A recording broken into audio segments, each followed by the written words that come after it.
Hello everyone, in this video we will see how to install library MPU6050 from Arduino IDE. Okay, this is one of the requests of my subscriber, so I'm making this video.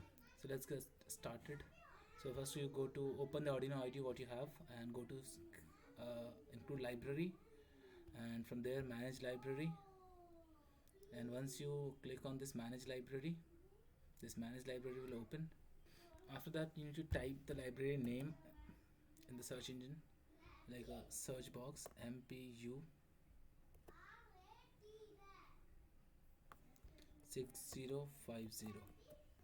So here I am the libraries are coming. Adafruit MPU6050, you can install it from here. You can choose the version, maybe you can choose the latest version always, and then click on install. So after installing, it will show installed over here. Okay, and if you want any other libraries, you can also install it from the same way. Choose the version and then click on install. This is how you can install the library MPU